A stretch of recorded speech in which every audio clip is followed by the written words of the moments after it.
संत समाज की, भक्त समाज की, आज की आनंद की, आज के भंडारा करताओं की, सदगुरु श्री कबीर साहेब की जय। संत सम्राट सदगुरु श्री कबीर साहेब जी मंच में विराजमान, मुदमंगल में संत गुरुजन, साध्वी समाज, सत्संग स्थल में उपस्थित आदरणीय भक्त सज्जनों, माताएं एवं बहनों, आज बड़े ही शुभ अवसर है। आप सभी भक्त सज्जनों बहुत दूर से, भारत देश के कई राज्यों से यहाँ पधार करके इस सत्संग भोजन भंडारा का आयोजन किए हुए हैं। आप लोगों को बहुत बहुत साधु संत गुरुजनों की और सभी भक्त सज्जनों की ओर से बहुत बहुत धन्यवाद, साधुवाद, साहिब बंदगी। आप लोगों ने अपने बहुत मेहनत किए हुए धन के द्वारा आज ये सत्संग कार्यक्रम का आयोजन किए हैं, इसलिए इसका पुण्य तो अनंत अनंत अनंत लाभ मिलेगा। किसी ने कहा है, जिसके माथे पे मेहनत से नहीं छलकता मीत पसीना, काम चोर बन करके चाहे इस दुनिया के अंदर जीना, उसे दुनिया का भार कहेंगे, एक नहीं 100 बार कहेंगे। जो रिश्वत ले, टैक्स चुराए, काले धन से भरे तिजोरी, घर की पूंजी बाहर भेजे, चुपके चुपके चोरी चोरी, चोरों का सरदार कहेंगे, एक नहीं 100 बार कहेंगे। गुरुदेव की जय। जो अपने माथे के पसीना पोंछ कर कमाया हुआ धन का उचित सदुपयोग करते हैं, उसे एक नहीं अनंत गुना मिलेगा। केवल धन से ही नहीं, आप जितना भी पुण्य करेंगे, परोपकार करेंगे, सेवा करेंगे, भक्ति करेंगे, मन से, तन से, धन से और वचन से जो भी अच्छे कर्म करेंगे, उसका अनंत गुना हो करके हमको मिलेगा। इसलिए हमको अच्छे कर्म करते ही रहना चाहिए। जो बुरे कर्म करके भी खुश रहते हैं और बुरे कर्म कर करके खुश रहने की चेष्टा करते हैं, वो बहुत बड़े भ्रम में रहते हैं। वो क्यों भ्रम में रहते हैं? क्योंकि उन्हें सद्ज्ञान नहीं मिला, संत गुरुजन नहीं मिले, इसलिए भ्रम में है। और जिसके पास ऐसे संत गुरुजन हैं, संत गुरुजन का चरण मिला है, तो उनसे सुखी और वो सही रास्ता उनको, जो भ्रमित लोग हैं, उनको नहीं मिल सकता।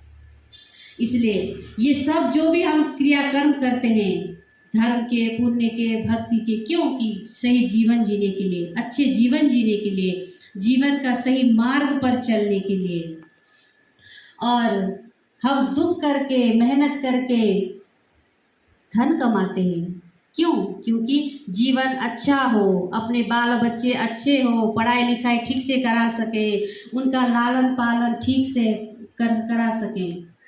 तो ये मेहनत से कमाया हुआ धन आप एक भाग अपने परिवार को दे रहे हैं, परिवार के लालन पालन के लिए, एक भाग संत गुरुजनों के ऐसे ही पुण्य परोपकार में लगा रहे हैं, एक भाग अपने भविष्य के लिए किसी बैंक में आप जमा कर रहे हैं। तो आप अपने धन का विविध किस्म से सदुपयोग कर रहे हैं। तो ये आपकी एक चतुराई है कि अपने जीवन में हम अच्छे तरह से जीवन जी पा रहे हैं। तो ये हम जब तक करते हैं ना, हम कमा रहे हैं, हम अपने परिवार का लालन पालन कर रहे हैं, समाज में अच्छे व्यवस्थित ढंग से जी रहे हैं, तो लोग कह रहे हैं कितना अच्छा है, घर वाले भी कहेंगे कितना अच्छा है। जब तक कमाते हैं तब तक सब हमें अच्छा ही मानेंगे, क्योंकि कहा है किसी ने, आराम के हैं सब संग साथी, जब वक्त पड़ा तब कोई नहीं, यहाँ मतलब के हैं लोग सभी, दुनिया में किसी का कोई नहीं।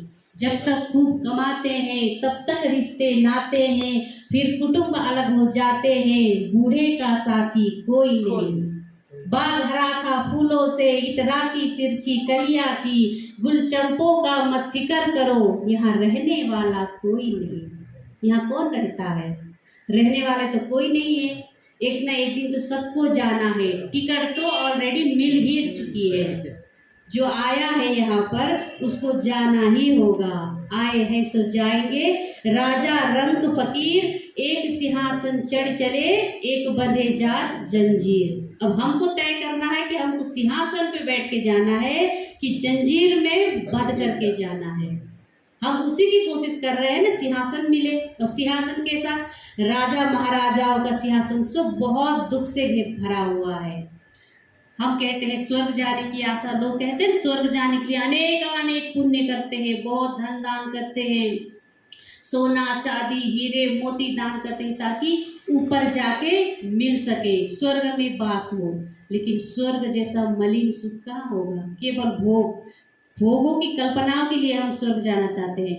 और दूसरी बात, स्वर्ग में हमने सुना है ना, कथा कहानियों में और सीरियल में भी देखा है, स्वर्ग में इंद्र, देवताओं का देवराज इंद्र राज करते हैं। और इंद्र को कितना दुख, धरती तल पर कोई दानव तपस्या करे या कोई मानव तपस्या करे, इंद्र को कितना कष्ट होता था कि ये तपस्या करके हमारा इंद्रासन छीनना चाहता है। तो ये मूर्खों का ये जो स्वभाव होता है कि हमको वो राज मिले, वो गद्दी मिले। लेकिन जो विवेकवान होता है उसको तो संत गुरुजनों की भक्ति का जो गद्दी होती है, वो भक्ति के जो चरण, वो भक्ति का स्थान मिले, वो सबसे बड़ा गद्दी है। श्री नारद मुनि से भगवान विष्णु ने कहा एक बार कि नारद जी आप क्या चाहते हो? जो चाहो मांगो, हम दे देंगे।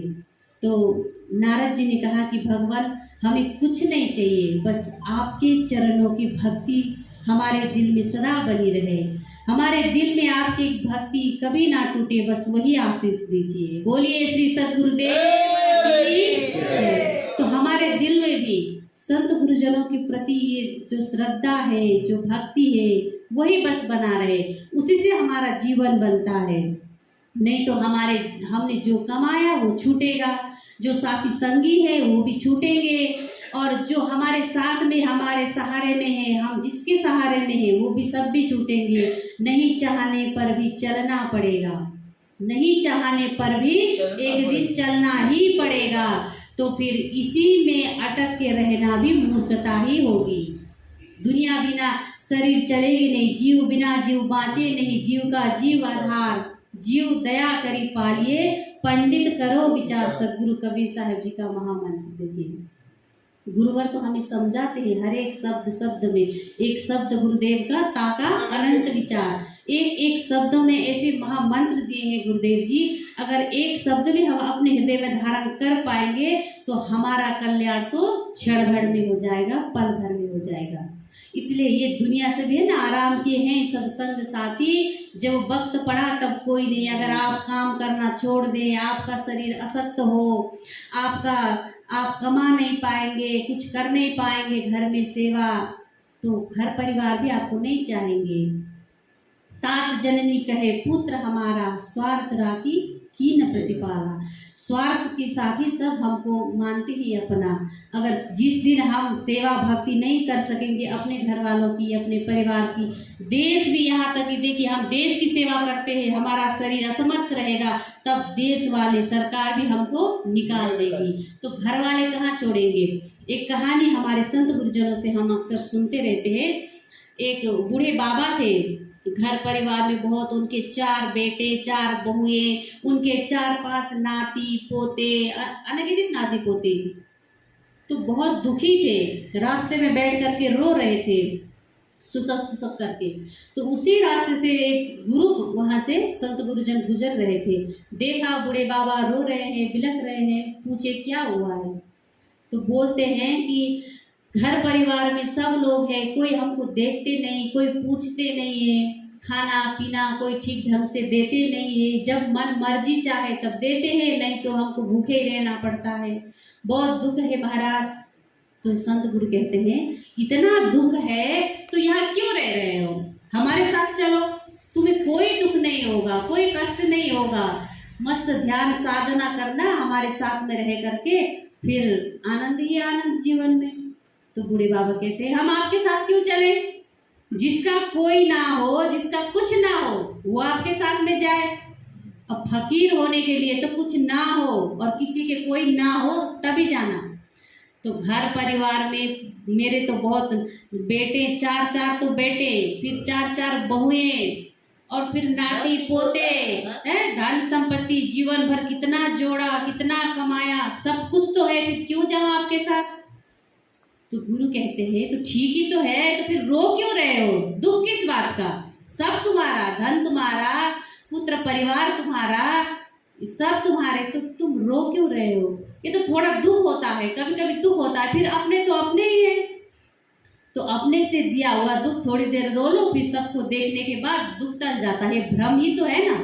एक संत गुरुजन भी सब घर छोड़ के आए, कोई नौकरी किए थे वो पद छोड़ के आए, संपत्ति थी घर में वो संपत्ति छोड़ के आए, सब छोड़ करके क्यों आए, क्योंकि धन संपत्ति पद प्रतिष्ठा से शरीर का कुछ सुविधा मिल सकती है, मोक्ष नहीं मिल सकता, कल्याण नहीं मिल सकता और शांति नहीं मिल सकती। उस शांति कमाने के लिए यहाँ पर सब मौजूद है, आप लोग भी, हम सब यहाँ पर सुख और शांति कमाने के लिए यहाँ पर मौजूद है।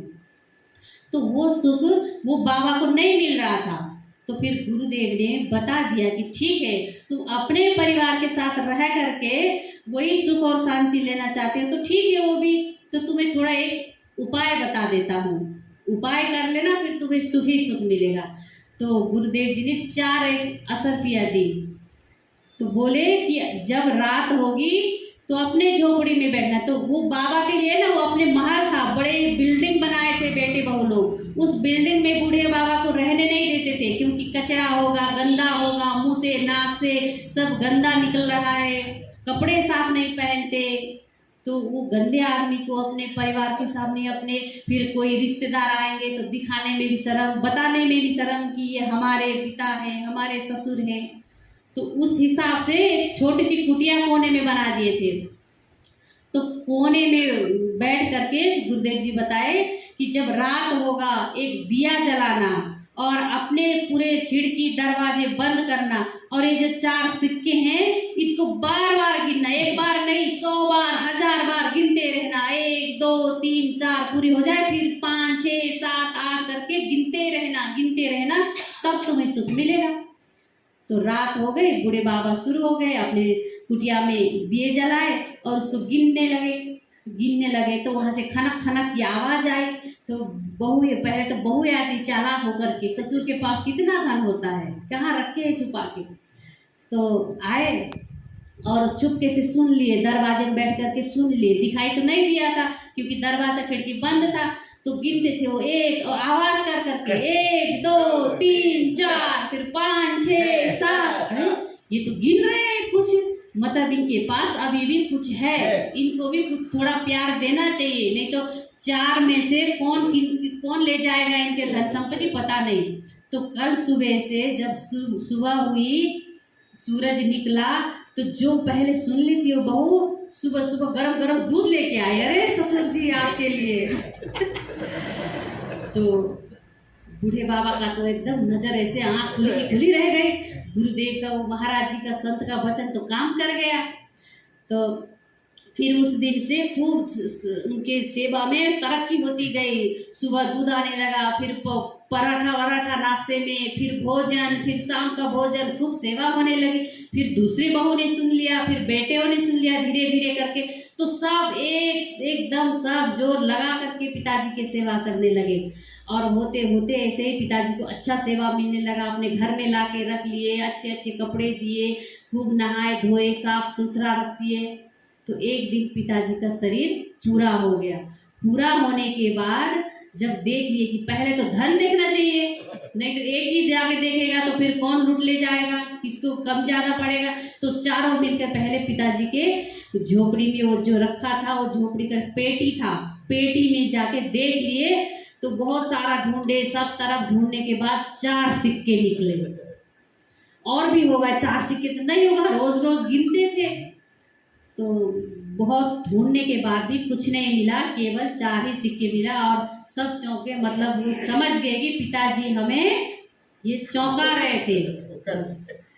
तो ये दुनिया है, रिश्तेदार है, स्वार्थ के सब नाता है, स्वार्थ के आगे कुछ भी नहीं है, स्वार्थ के सब संग साथी, जब वक्त पड़ा तब कोई नहीं। यहाँ मतलब के हैं लोग सभी, दुनिया में किसी का कोई नहीं, दुनिया में किसी का कोई नहीं। एक हमारा साथी है पाप और पुण्य, 2 साथी केवल जाते हैं साथ में, आए थे भी साथ में। हम साथ में लेकर के भी पाप और पुण्य आए थे, उसी के हिसाब से हमारा शरीर मिला, उसी के हिसाब से हमें सुख दुख मिला। और जब यहाँ रह रहे हैं कर्म करके, तो उसी के हिसाब से फिर हमको आगे भी पाप और पुण्य साथ में लेकर के जाना है, और उसी के हिसाब से फिर सुख दुख मिलेगा। तो हम अच्छे कर्म क्यों ना करें? अच्छे कर्म करने के लिए क्या मजबूरी है, क्या कष्ट है? अच्छे कर्म करने के लिए कुछ नहीं करना पड़ेगा, बस साधारण रहो, जो मिला है उसी में खुश रहो, जितना कमा सकते हैं उसी में तृप्त रहे। ये जीवन की कला है, यही जीवन की कला हमें संत गुरुजन बताते हैं। नहीं तो फिर दुख भोगने के लिए तो कहीं जाना नहीं पड़ता, घर में बैठे बैठे भी दुख मिलेगा, दफ्तर में बैठे बैठे भी दुख मिलेगा, खेत में खेत काम कर रहे हैं फिर भी शांति नहीं है, वहाँ से हमको तृप्त नहीं है कि इतना धन कमा लिए, इतना अनाज उपजा लिया। जो भी करेंगे हमें तृप्ति नहीं मिलेगी जब तक हमारे मन में संतोष नहीं होगा।